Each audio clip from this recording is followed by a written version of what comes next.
you. I want to go together with you. Open with me in the book of Genesis chapter 14, verse 10 to 31. I asked children, thank you, Sister Elizabeth, for offering. Thank you, God bless you. Now, our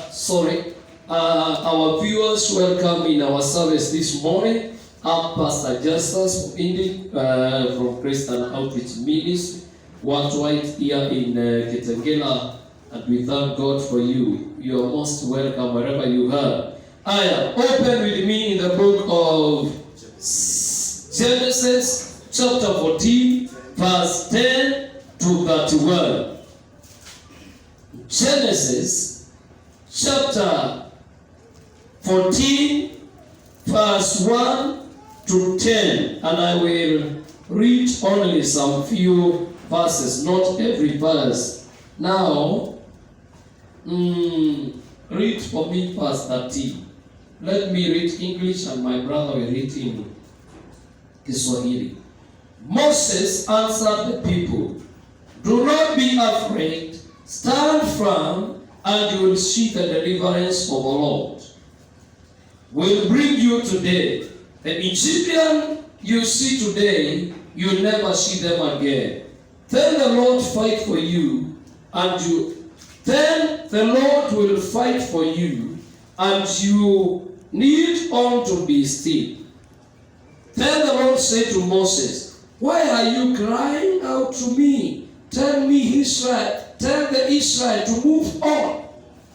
Verse 13 and 15. Exodus. Hata hapo nimeandika vibaya. Sorry viewers. Exodus ni Kutoka chapter 14 verse 10 to 31. Sorry, you can open with me. Exodus chapter 14, read for me verse 13 and up to 15 in Swahili, please. Amen. Exodus kama Kutoka 14 mstari wa 13 mpaka 15. Yes, read. Maandiko inasema hivi, Musa akawaambia watu, "Msiogope, simameni tu mkaone wokovu wa Bwana atawafanyia leo, kwa maana hao wa Misri mliowaona leo hamtawaona tena milele." 14. Bwana atawapigania ninyi, nanyi mtanyamaza kimya. 15. Bwana akamwambia Musa, "Mbona unanililia mimi? Waambie wana wa Israeli waendelee mbele." That is the word of God. Father, I thank you for this word. As I share this word, I ask you to use me as a vessel. I decrease so that you increase. In Jesus' name I pray. Amen. Now, I want to topic about coming out and take a step of faith. Amen. Coming out and take a step of faith. Kutoka na kuchukua hatua ya imani. Hallelujah. Coming out and take a step of faith. It is time of Church of God to come out and take a step of faith. Amen. Amen. This is story of Moses crossing the Red Sea with the people of Israel.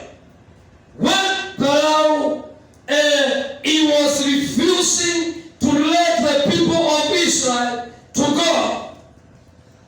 That time, I'm doing a bit introduction.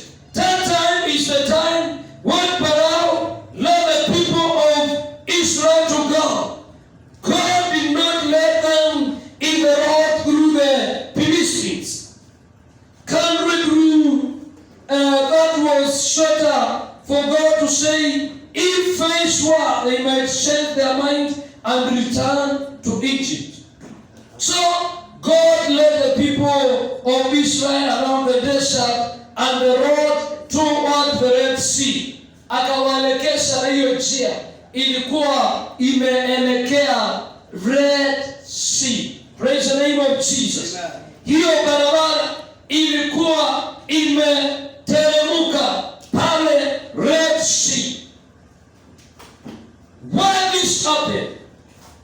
This happened so that the glory of God may be shown in Egypt. Amen. Ili utukufu wa Bwana uonekane. And that's why Bible says, and God hardened the heart of Pharaoh. Akaufanya moyo wa Farao huwa mgumu ili asiachilie wana wa Israeli. Now, when you continue, you will see where we read, Pharaoh approached the Israel. And now, Waisraeli wakaachiliwa. Wakaambiwa sasa, Farao akasema, hebu tuwaachilie hawa wana wa Israeli, kwa maana hawa watu wanakaa wako na nini?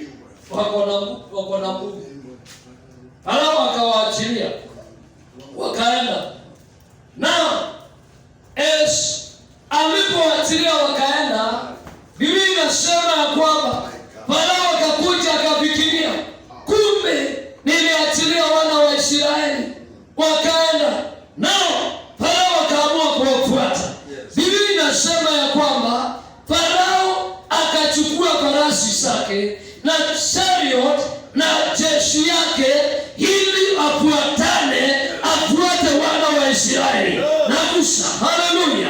Biblia inasema ya kwamba ukiendelea, as Pharaoh verse 10, as Pharaoh approached Israel, he looked up and there was the Egyptian marching over them. They were terrified and cried out to the Lord. They said to Moses, was it because there were no grapes in Egypt that you brought us to the desert to die? Wakaanza complain, wakiambia Musa, kwa nini ulitutoa huko Egypt? Kwani hakukuwa na makaburi na tungekufia huko na tusikwe huko?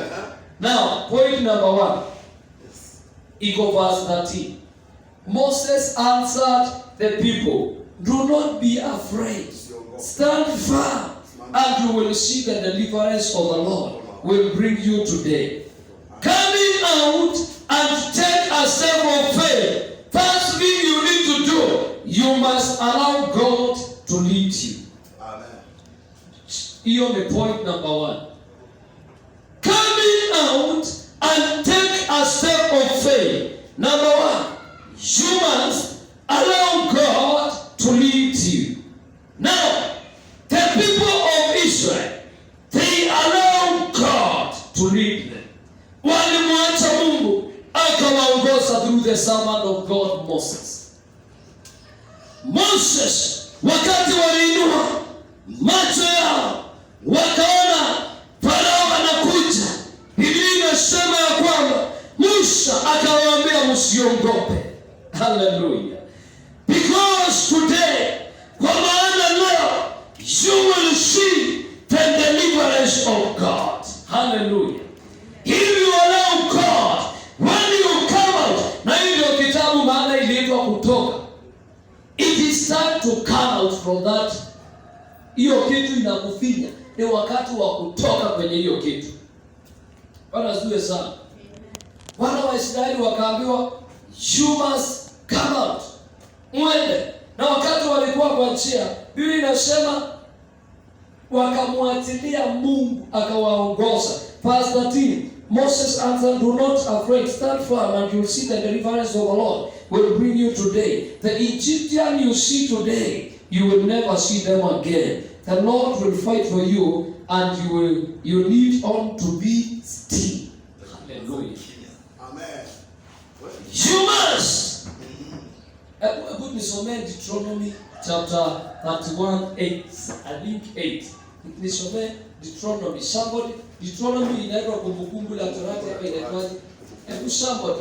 Deuteronomy chapter 31 verse 8. Kuna kitu nataka kukuonyesha. Tunaenda I'm coming to the point. Deuteronomy, Kumbukumbu la Torati iko hapo kwa Biblia yako. Deuteronomy. Somebody can read for me even chapter 31 verse 8. Naye Bwana Ehe. ndiye atakaye kutangulia. Yes. Naye Bwana Yeye ndiye atakaye kutangulia. yeye ndiye atakaye kutangulia. Atakupa pamoja nawe. Atakuwa pamoja nawe. Hatakupungukia wala hatakuacha. Nao usiogope wala usifadhaike. Ukitoka nje na uchukue hatua ya imani, jua ya kwamba Bwana atakutangulia. Bwana atakuwa pamoja nawe. Bwana atakuwa pamoja nawe. Biblia inasema ya kwamba usiogope wala usifadhaike, kwa maana Bwana atakutangulia, atakuwa pamoja nawe. Musa akaambia wana wa Israeli, usiogope, oh, stand still and you will see the deliverance of God. Amen. Hallelujah. Stand firm. Amen. Usiogope wala usifanye nini? Usifadhaike. Hawa wa Misri unawaona, akamwambia hawa wa Misri unawaona hapa leo, utawahi waona tena. Hallelujah. So when you come out and take a step of faith, you must allow God to lead you. Number 2, God will command his angel to protect you when you come out. Yeah. God will command. Verse 19 inasema nini? Hapo verse 19. Hapo Exodus chapter 14 verse 19. 19 inasema hivi. Kisha malaika wa Mungu. Sikia venye Mungu aliachilia malaika wa Mungu akafanya. Kisha malaika wa Mungu. Then the angel of God aliyetangulia mbele ya jeshi la Israeli. Who had traveled in front of Israel. Kuna malaika alikuwa mbele. Yes. Akaondoka akaenda nyuma. Akatoka. Sasa this is protection. Remember the Pharaoh is approaching these children of Israel. Nataka tuende pamoja.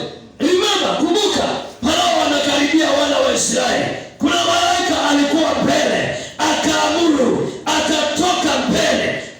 Kwa maana walichukua hatua ya imani ya kutoka kwenye hiyo Misri, kwenye mahali seri ya kiroho. Pale walikuwa wametekwa mateka, wakitumika vibaya, wakitumika na Farao, na wakaamua. Musa akaenda, akaambia Farao, Musa mtu wa Mungu, akaambia Farao, achilia wana wa Israeli, wacha kuwashika mateka. Kuna Wakristo wameshikwa mateka hata wa leo, wamerudi mahali tulitoka, na kuambia ukaachiliwe katika jina la Yesu. Toka kwenye gereza ya kiroho, achana na mambo ya shetani, achana na manabii wa uongo, achana na wakanga na wachawi, hawatakusaidia. Huko tulitoka kitambo na tunaelekea Kanaani. Musa akaambia Farao, nimekuambia Mungu amesema waachilie wana wa Israeli. It is time to come out. Ni wakati wa kutoka katika hiyo hali ulipo. Ni wakati wa kutoka in that situation you are. It is time to come out. Ni wakati wa kutoka hiyo hali umekaa miaka mingi. Ninatangaza ukatoke. In the name of Jesus. Ni wakati wa kutoka. Sasa wakati wa Misri, wa Israeli wametoka. Kumbuka the Pharaoh is coming. Nao awashike tena warudishe. Kuna malaika alikuwa mbele, akaamuriwa, akaambiwa rudi nyuma. Rudi nyuma. Unaona watu wa Mungu venye tumelindwa. Kaambiwa rudi nyuma. Bwana akaamuru malaika arudi nyuma. Nyuma yao. Na ile nguzo ya wingu ikaondoka. Na kuna nguzo ingine ya wingu. Yes. Ilikuwa pale mbele. Hey my God. Ikaondoka. Ikarudi wapi tena? Ikaenda nyuma. Wingu ikaondoka hapo mbele yao. Ikaondoka Ikasimama nyuma yao. Ikarudi nyuma yao. Yes. Wana wa Israeli walikuwa protected. If you come out and take the step of faith, God will command his angel to protect you. Remember the people of Israel walikuwa wametoka. Ukitoka ukimaanisha kwa shetani, ukitoka na utembea na Mungu, na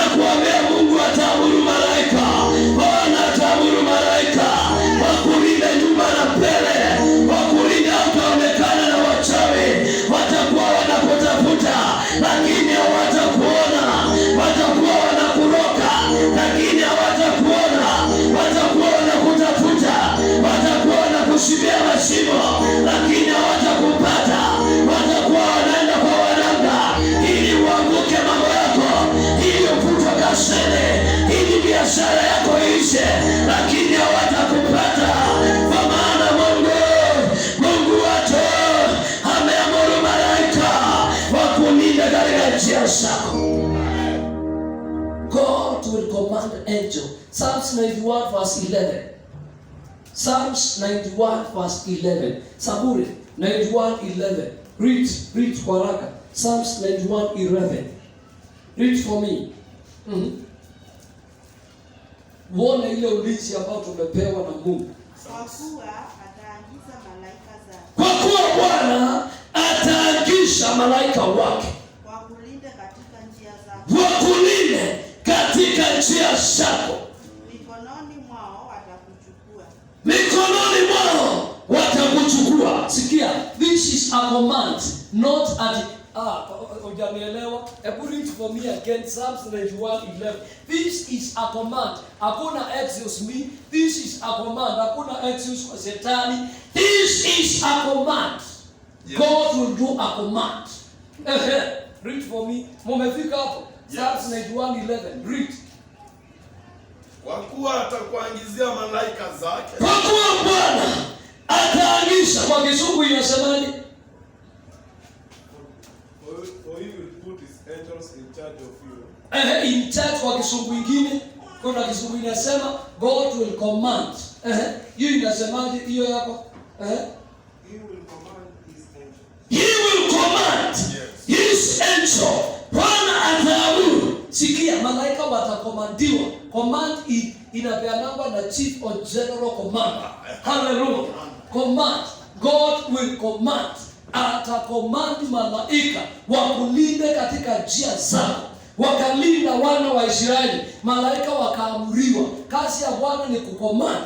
Akiona wakaka wamekuinukia, maandui wamekuinukia, akiona, unajua tunatafutwa mchana na usiku. Akiona watu wamekaa kama mkutano ili wakumalisha na maneno, Bwana anasema ataamuru. He will command his angel. He will command his angel to protect you in your way. Ukitembea, Bwana atakuwa anatembea na wewe. Malaika watakuwa wamekushikira. Ikataramoshana. Ifanye uwezi funguliwa macho, uone na macho hii ya mwili. Ukiona vile umelindwa, utaweza kujilinda. Lakini kuna malaika wamefunguliwa, wamekomandiwa kutoka juu mbinguni, wakukataria mashete, wakuprotect in the name of Jesus. Kuna malaika na wala wako kusimu zaidi tunawatoa, tunalengesha mawasiliano, tunalengesha in the name of Jesus.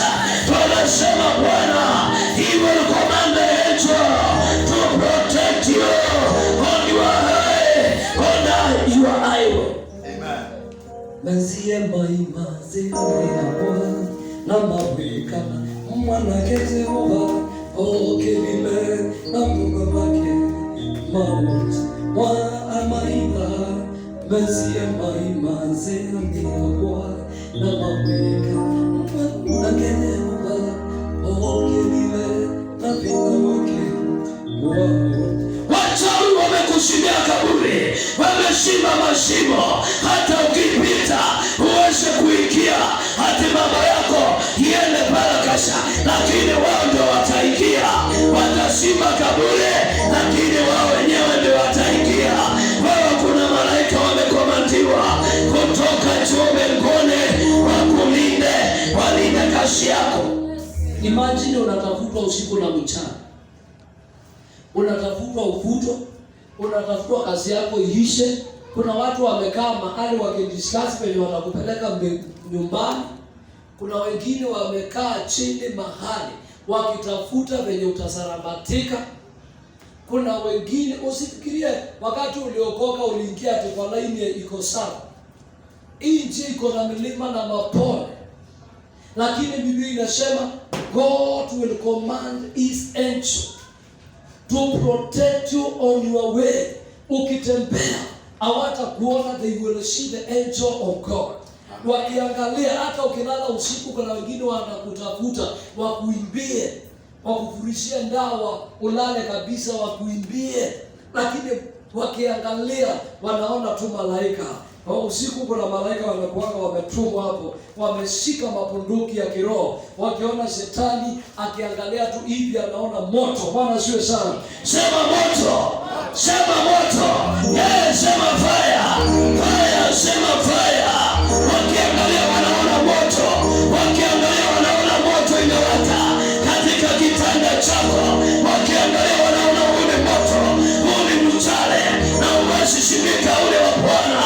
Ukijaribu kusima huwa ushimiki, ukijaribu kuweka makekataya, ukijaribu kuweka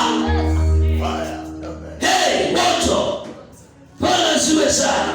Bwana Yesu asifiwe sana.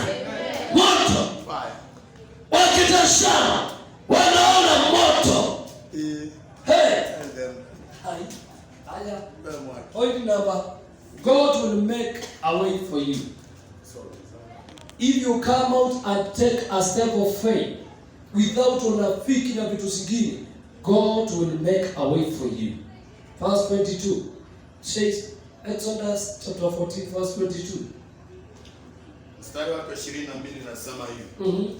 Wana wa Israeli wakaenda ndani kati ya bahari katika nchi kavu, nayo maji yalikuwa ukuta kwao, mkono wa mkuume na mkono wa kushoto. Sikia hapo, sijui kama mnaona point iko hapo. Wana wa Israeli wakapita katikati ya bahari. Musa alikuwa amebeba fimbo, akaambiwa inua, piga imache. Sema Musa alikuwa moto, alikuwa fire, wakiwa kote Abasa, haimwaki. Bwana asiwe sana. Akaambiwa inua hiyo fimbo, chapa ya maji ilikuwa inasikia, maji hata inasikia hata leo. Sauti ya Mungu inasikia, hakuna pepo ina masikio, inasikia katika jina la Yesu. Hata pepo saba nongo pia zinasikia. Tuko hapa na sote siondoke, na watu wa nongo pia waachiliwe, waache mapepo ya kudharau makanisa, waingie makanisani. Wanasikia, usifikirie wasikii, papo siko na masikio. Musa akaambiwa piga imaji. Haleluya. Hakuwa naogopa, kaambiwa piga imaji. Na tunataka majenero gomani, watu hawaogopi, watu hawaogopi kitu. Hatutaki mawila ngongo. Sasa nikisisa kuwetina ondo atongeze hatutaki hivyo. Tunataka vitu asiogopi, mashini za Bwana asiogopi, kama kina Steve mashini. Watu wako Jeremia, watu wako wanaogopa. They stand and declare the word of God without fear. Meshach and Abednego, we are coming there. Watu hawaogopi. Kama ndio huyo amekuja na majeshi, Musa anaangalia tu mbele, anatazama, anauliza Mungu, analilia Mungu. Akaulizwa na Mungu, Musa, kwa nini unalia? Chukua kijiti, piga hiyo maji, Bwana akatengeneza. God makes a way where there is no way. May God make a way for your life in Jesus' name. Where you see there is no way, may God make a way in Jesus' name. Hiyo njia ikatengenezwe. Angalia uone, Bwana ataenda kutengeneza njia. Kama maji ilishikia na ikagawanyika left and right, na wakaweza kupita katikati ya bahari. Bwana tengeneza njia, Bwana tengeneza njia kwa ajili ya maisha yangu. Bwana tengeneza njia kwa ajili ya kanisa la Mungu. Bwana tengeneza njia kwa ajili ya watu wako. Bwana tengeneza njia, kazi yako ikafunguke, mali yako ikafunguke, akaunti zako zikafunguke. Bwana tengeneza njia kwa ajili ya maisha yako. Haleluya. Na kweli tunaweza kutumikia Bwana hivyo bure? Hakuna. Hata ndio muimbaji aliimba wimbo akasema, ni kitu gani kitanitenga na Yesu kwa sio? Ni kitu gani kitanitenga heshima, kama ni unafiki, hapana nimekataa kabisa. Kama ni malaya, hapana nimekataa kabisa. Kuna vitu zingine juzi nilisikia zikisema, sijui hii watu kufanya mapenzi wao inaitwa nini? Nilisikia pornography. Hizo kama ni pornography. Na hiyo ndio imeua kanisa wa leo siku ya leo, ndio pepo ile imeinuka sana. Na katika jina la Yesu, na imefanya watu wasioleke na wandugu wasio wamejio na wanamsema tumekataa ngei ya huko Amerika. Hizo pepo chunga zisikupate. Hiyo pepo ishindwe katika jina la Yesu. Watu waokoke, kalia Mungu. Kwa nini usikalie Mungu maisha yako yote na uachane na takataka ya kishetani? Ninakaa hapo ndio point nzuri. Kwa nini usikalie Mungu na uachane na takataka na kisirani ya dunia hii? Utachomeka na hizo vitu zako, siku moja itakuja kujitoa kwa wazi. Aonaye kwa siri atakuja kuitoa siku moja. Hivi mchana utapatikana ukifanya sarakasi zako na niitwe niambiwe pasa kuja hapa, kuna kashetani kako hapa, niseme toka, nitakuweka moto hapo mpaka moto wa Bwana uwake kabisa. Kwa nini tusifuate ukweli na ukweli utuweke huru? Hakuna mtu ashakaa kwa Mungu na akaanza kukuwa na mashida. Kwa nini watu wa Mungu wanateseka? Kwa nini? Kwa maana kuna somewhere in spiritual rehab. Kuna mahali unatafutwa na network ya mbinguni, unapatikana, kuna shida, kuna mahali kuna shida. Na hapo kwa shida, it is you to deal with it. You are sure. Unaweza ukashinda dhambi nguvu. Bwana siwe sana. God will make a way where there is no way. Nikienda kumalizia, your enemy will be in trouble. I'm telling you. Mungu akiongea, when you come out, your enemy, Farao na majeshi wake wote, wakati hii ilifanyika, habari ikachapa light, ikachapa na kijiti hivi, ikasonga right, kukakuwa na ukuta, na pande hii left kukakuwa na ukuta, na kuambia your enemy will be in trouble. Soma verse 24. Muangalie soma verse 24. Every 24 jione. 24 nasema hivi. Ikawa katika zamu ya alfajiri. Bwana akalichungulia jeshi la Wamisri. Bwana akachungulia, akaangalia. He looks down. Jeshi la Wamisri. Akaangalia jeshi. Bwana aliangalia nini akiwa mbinguni? Jeshi ya nini? Ya Wamisri. Katika ile nguzo ya moto na ya wingu ikanifadhaisha.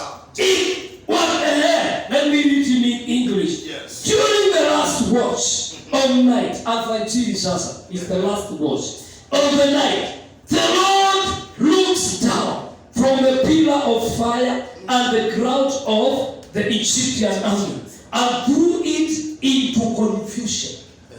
Na Bwana akawarushia confusion.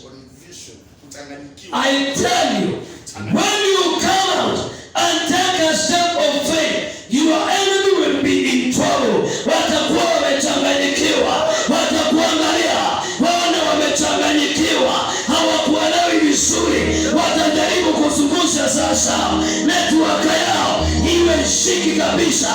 Kwa nini? Wao uko na Mungu na umenunuliwa kwa damu ya dhamana, na wao huwezi onekana. Wataangalia wapate wataangalia kazi yako, wakijaribu kuroka watapatwa na wasibo. They will be confused. Sijui kama unaona point hapo. Bwana akaangalia akiwa mbinguni na akaona jeshi ya Farao wanaendelea kukua kichwa ngumu. Unajua saa zingine wachawi wanakuanga kichwa ngumu, hata wanakuja kuroga makanisa na crusade. Unaweza kupata hapa akifanya hivi na kitimba akiwa hana nguo na anakonjolea. Kitimba sijui inaitwa nini kwa Kiswahili? Kama niko kwa roho inaitwa nini? Matao. Anafanya hapa na watoto na anakonjoa na anakupea hiyo makonjoo kumi. Wao shindo katika jina la Yesu. Nimepata hata makanisa zingine zimefunguliwa kama hizi siku hizi tuko na majina za ajabu ajabu. Hapo ndani ni uchawi unafanywa na kuna madhabahu. Upuzi ya shetani. May the Lord amalize kabisa katika jina la Yesu. Na hiyo ndio inafanya magonjwa zina matibabu sikuje hapa. Hizo vitu zingefungwa immediately hizo. Yes. Hapa sitasema kioski hiyo ni mosi. Sasa mimi hizo vitu singefuatana nazo sifungwe. Why can we go in the Bible and teach people the word of God? Para sio sana. The word of God. Teach them the word and they will be set free and free indeed. Para sio sana. Now, remember the Farao alikuwa anakuja. Na Bwana akachungulia akiwa mbinguni na akatia Farao na jeshi yake confused. Kwa nini waliwekwa confused? And verse 25 says, he made the wheel ikafanya hizo chariots zikuwe off. It said, let's get away from the Israel. The Lord is fighting for them against the Egyptians. Ndio Farao sasa anaelewa. Hebu tuondoke kwa hao wana wa Israeli, inakaa Bwana anawapigania. Then the Lord said to Moses, stretch your hand. Sasa hiyo ujue Farao hapo ile njia penye ilichapwa, jua Farao anawafuata hapo katikati ya maji. Anafuata wana wa Israeli. Sasa Farao akasema kwa wale wanajeshi wake na chariot, wacha tufanye nini? Tuachane nao wana wa Israeli. Inakaa Mungu anafanya nini? Anapigania. Kwa nini Mungu aliwarushia confusion and their chariot went off? Kwa nini sikakuwa difficult kutoka kwa maji ili Mungu ajidhihirishe hapa, the glory of God to be shown. Alifanya hivi ili utukufu wake uonekane. I tell you, God is going to raise you. He is going to raise you to another level. Mpaka maadui waangalie hivi, wachanganyikiwe. Wachanganyikiwe. Ai, itakuwa kama ndoto. Kama ndoto. Nani anajua itakuwa kama ndoto. Kama ndoto. Kuna mwenye inaandaka na kelele furaha. Kuna nadharifa hiyo vitu. Sasa Bwana atakuinua level ingine. Level. Wacha hiyo unaona na macho. Ukikuwa mwaminifu kwa Bwana na wajane na hiyo uchawi na sarakasi, hizo unafanya. Uachane nazo, umkalie Mungu. Kuna watu hapa Bwana anataka kuinua level ingine ya juu sana. Bwana siwe sana. Kuna watu hapa Bwana anataka kuwaweka kiwango kingine cha juu sana. Amen. Kiwango. Sasa hapa Bwana akafanya hizo vitu sikuwe mzito. Kwa nini? Ndiposa washindwe kutoka pale katikati ya bahari. Na hiyo sasa in that situation Mungu akanena na Musa tena. Akamwambia chukua kijiti chako. Nyosha mkono wako juu ya bahari ili maji yarudi tena. Ili maji irudi tena. Akachapa ile akawekelea ile kipoko tena. Ujue ile nguvu za Mungu. Na hao wa Misri Biblia inasema kumbuka wana wa Israeli waliokuwa na Musa. Hawa wa Misri unawaona hapa, hamtawahi waona tena. Yes.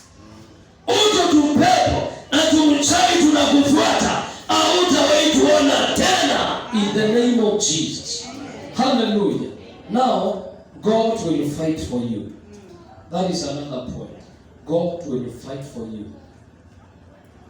Verse 25 hapo tumesoma, unasoma, unaona God fights for the people of Israel. Another people God fight for them. Ikimaanisha Daniel chapter 3 verse 25. God will fight for you. Kuna watu wa Mungu hapa hata Mungu aliwapigania. The book of Daniel chapter 3 verse 25. Utaona story of Meshach, Shadrach and Abednego. Sasa hiyo story utaona Mungu venye aliwapigania vita. Haleluya. Sasa hii ni story ya Nebukadnezar. Alitengeneza miungu zingine na akaita all the serikali yake yote. Na Biblia inasema hao wajamaa walikuwa kwa serikali hiyo. Bwana asifiwe sana. Meshach, Abednego walikuwa wamewekwa kwa hiyo serikali ya nani? Ya Nebukadnezar. Read 25, somebody please read for me. Akajibu akasema, tazama mimi naona watu wanne. Tazama mimi naona watu wanne. Nao wamefunguliwa. Wanatembea katikati ya moto. Hadi hawana taa. Nasimamisha tu. Now, this is King Nebukadnezar. Bwana asifiwe sana. He made an image of God 27 meters high. Ukisoma history utaona 3 meters wide and bla ukiendelea kabisa. Then akaiweka akasema, wakipuliza tarumbeta kila mtu ainamie nini? Ainamie hii sanamu. Shadrach, Meshach and Abednego, they replied to the king, O Nebukadnezar, verse 16, we do not need defend ourselves before you in matter. If we defend ourselves before you in this matter, okay, if we are thrown in the breast of finance of God, we serve is able to save us from it. The God they serve, wakasema ako na nguvu ya kufanya nini? Ya kuwaokoa. Wakaambia Nebukadnezar, sisi hatuna haja ya kuinamia miungu zingine, hawa ni mishale, ni moto. Bwana asifiwe sana. Wakasema hatuna haja ya kuinamia miungu zingine. Meshach, Shadrach and Abednego walikuwa wanajua vizuri kuna Mungu wao ambao watawapigania. Hawakuwa na wasiwasi na Mungu wao. If you have doubt with our God, I bet you, kama uko na wasiwasi na Mungu wetu, na wakati wa kupiganiwa, wacheni kujipigania. Bwana asifiwe sana. Give God time. Wakati wa kupiganiwa na Mungu, wacha kujipigania. Vita hizi sio vyako. Hizi vita ni za nani? Shida nikikwambia vita sio zako, ukikanyangwa unataka kujerushia kwa mdomo kidogo, unasema hata nikanyanga nikisikia. Hapana, wacha nirushe kangu kidogo. Hiyo sasa ndio kujipigania. Keep quiet. Bwana asifiwe sana. Hata wana wa Israeli waliambiwa wafanye nini? Wanyamaze, and you will see the deliverance of God. Lakini ukijipigania na wewe utarushiwa na utaweza. Mungu ataondoka akuachie. Lakini if you keep quiet, keeping quiet is another answer. Bwana asifiwe sana. Mtu mwerefu ananyamaza, aongee. Lakini mpumbavu yeye ako na maneno mengi, anarusha tu mdomo. Mpaka akili ipungue kabisa, maneno ishe. Anyamaze na utaongea uchoke. Bwana asifiwe sana. Lakini mtu mwerefu anaangalia tu. Sasa Meshach and Abednego wakapiganiwa na Mungu. Wakati walikataa kuinamia hizi miungu, Biblia inasema walirushwa wapi? Kwenye tanuru ya moto. Hii kitu ilifanya Nebukadnezar usingizi uishi. Akaamuka asubuhi na mapema, akakuja akatazama ile mahali tundu ya moto, mahali alirusha Meshach and Abednego. Aangalie wale wandugu. Na Biblia inasema hapo, tumesoma, wakati aliangalia aliona watu wangapi? Wanne. It means kuna mtu wanne anatembea na wewe. Hallelujah. God will fight for you if you come out and take a step of faith. God will fight for you. I'm telling you. Amen. Mungu atakupigania. Meshach, Abednego walipiganiwa na Mungu. Hawakuogopa, wakarushwa kwenye ile moto. Na hiyo moto ilikuwa kali. Kwa maana Biblia inasema, ukisoma sana, hata wale maaskari ambao waliwashika wawarushe kwa moto, hiyo moto iliwachoma wakakufa. hiyo joto iliwachoma wakakufa, na wandugu wakarushwa pale. Biblia inasema wakati walikuja kuangalia Nebukadneza akawaita, aliona watu waina, akasema Shadrach, Meshach, Abednego, come out. Walitoka. Biblia inasema hata nywele sawa hakuna moja ilichomeka ama ilinuka moto. Haleluya. Naona Meshach na Shadrach na Abednego wakikuwa pale, walikuwa wanasema Bwana ni asante. Thank you Jesus. We will serve you even in this situation. Na imagine tutapatana na wao mbinguni, tusimamishwe na wao ulishwe ulifanya kazi gani? Useme Bwana, nilikuwa nimeshikana, nilikuwa nasikia nikiwa mgonjwa sana, singe make, lakini ningeitoa kabashi ninge make. Utakuwa selfish. Bwana, nilikuwa sijisikia, yani nilikuwa nasikia niko down. Unaambia Bwana nilikuwa down. Na unaambiwa Meshach ndio na Shadrach na Abednego. Bwana nilikuwa down, sikuwa najisikia. Kumbe sio down ya ukweli, ni mapepo imekuchapelia chini mpaka huwezi kuinua. Bwana nilikuwa down, sikuwa najisikia, lakini ningeitiwa twende ka swimming, ningejitia moyo kidogo. Ningeenda ni swim. Lakini kazi ya Bwana huwezi jichunguzi. Kwa maana tutapatana na pointi ya mwisho, you will see the great power of God if you come out. Shadrach and Meshach and Abednego, they see great power of God. If you read verse 31, chapter 3 verse 31, you will see, they see, waliona nguvu za Mungu. Even I tell you, if you will come out and take a step of faith, even your name will change. Your living style will change. Hallelujah. Ukitoka vizuri nje na ukae na Mungu na kuambia even your name will change. Amen. Meshach and Abednego and Shadrach, na kuambia their lifestyle ilichangia hapo kwa hapo.